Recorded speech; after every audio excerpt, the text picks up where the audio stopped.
Okay, Chapter 7 is actually very short, and what it is dealing with the worksheets that we have used in the past. As you can see, I'm on 7-1.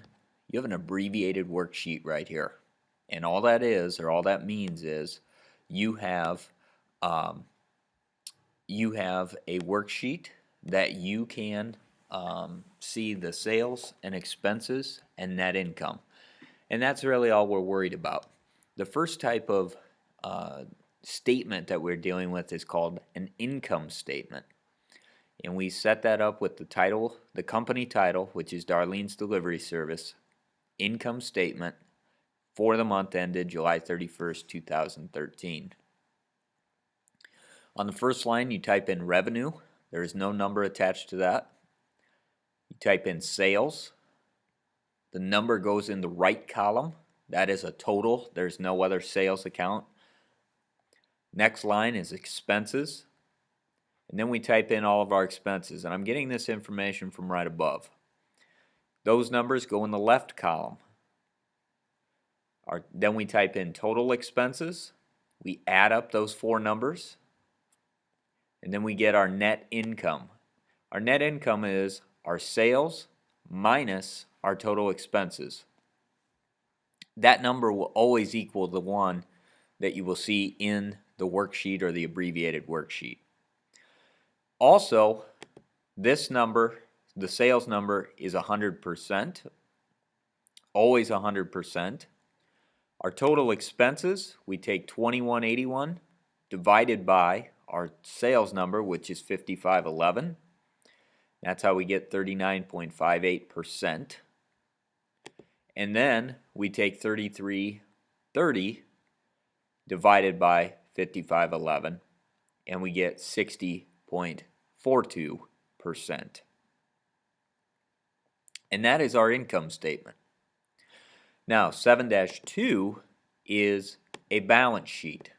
Balance sheets are a little bit different. Obviously, that's the top part of a worksheet. And again, you have an abbreviated worksheet here, and I have these three highlighted for a reason, which you'll see here in a little bit. But again, we set up the top part. Ken's Carpet Cleaning is the name of the business. Balance sheet. You don't have to do for the month ending because we could conceivably do a balance sheet at any given time. So you just put the date in that is given to you. Assets, and then all of our assets are put in.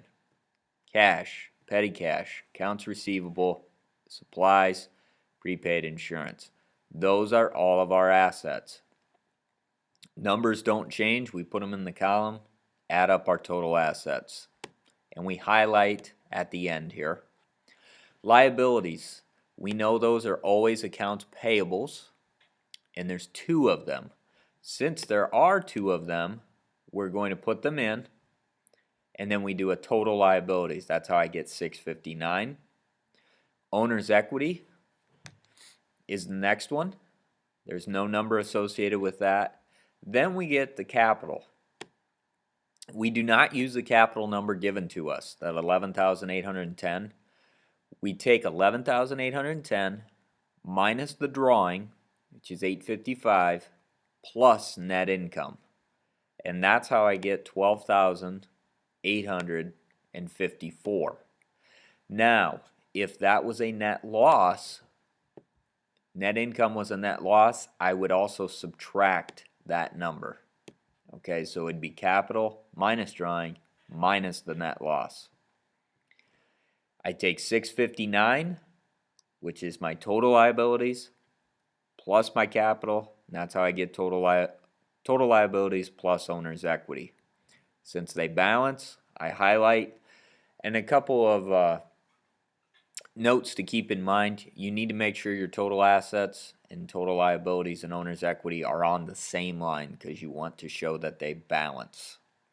The other thing, just on a formatting note, make sure you put in your totals as accounts or whatever you want to call it. They're total assets, total liabilities, and owner's equity. And this is really a review of Chapter 1.